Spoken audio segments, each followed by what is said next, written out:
Let me tell you about Chioma, the girl who scared the hell out of everyone, including me. I was her teacher. I thought I knew everything about the world until that strange week in my classroom. It started small. Chioma was always quiet, always sitting in the back. She wasn't the kind to stand out, at least, not until you gave her a puzzle to solve or a question no one could answer. Then she'd light up, solving things like her brain worked in a way ours didn't. But one day, something changed. I was writing math problems on the board, facing away from the students.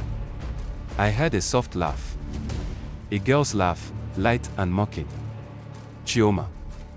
I turned around, frowning. The class was quiet.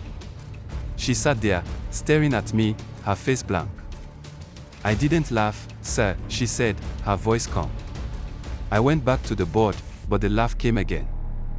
This time it sounded closer, like it was right by my ear. I whipped around, but Chioma hadn't moved. Her eyes were on her desk. Then she smiled. Maybe the chalk is laughing, she whispered. The class laughed nervously, but I felt my skin crawl.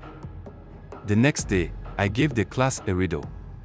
Chioma solved it almost immediately, like usual. But then she asked me a riddle.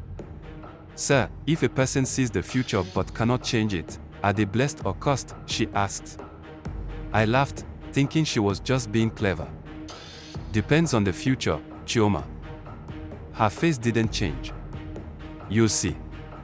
Later that day, my chalk broke in half while I was writing. I reached into the drawer for a new stick but found a folded piece of paper. It wasn't mine. It said, check your desk drawer. I opened my desk drawer, and there was another note. Don't stay late today. I stared at Chioma, but she didn't even glance at me. I left school early that day, just in case. On my way home, I passed by the market. There was a crowd. Someone had been robbed, and a fight broke out.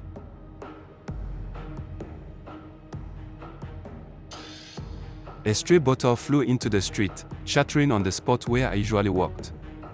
I would have been hit if I hadn't left early. That night, I couldn't sleep. The third day was the worst. Chioma's group was presenting a project. As she spoke, her words started to echo. At first, I thought it was the speakers in the classroom acting up. Then I realized there were no speakers. Her voice grew louder, but her mouth wasn't moving. Her classmates froze, their faces pale. The words weren't hers. They were mine. They repeated the question I asked in the staff room that morning, why do I keep dreaming about fire? Nobody but the other teachers could have known that. My knees went weak. Chioma. I shouted. What is this? She blinked, and the echo stopped. I don't know, sir. Maybe the room is haunted. The whole class burst into a panic. By the end of the week, Chioma was gone. Her parents pulled her out of school without an explanation. But before she left, she slipped a piece of paper onto my desk. I almost didn't read it, but curiosity got the better of me. Sir, the fire isn't in your dreams. Check the kitchen. Tell your wife. That night, I found the gas leaking. I don't know who Chioma really was or how she knew these things. But I can still hear that laugh sometimes, when the classroom is too quiet. And when I hear it, I leave. Who was Chioma? A gifted child? A seer? Or something far more mysterious? Her absence leaves more questions than answers, but one thing is certain. Want more spine-tingling tales like this? Subscribe to Storytime with Shine and uncover the mysteries right here. Don't miss out.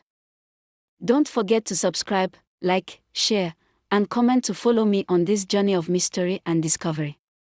More surprising tales are just around the corner. Thanks for watching.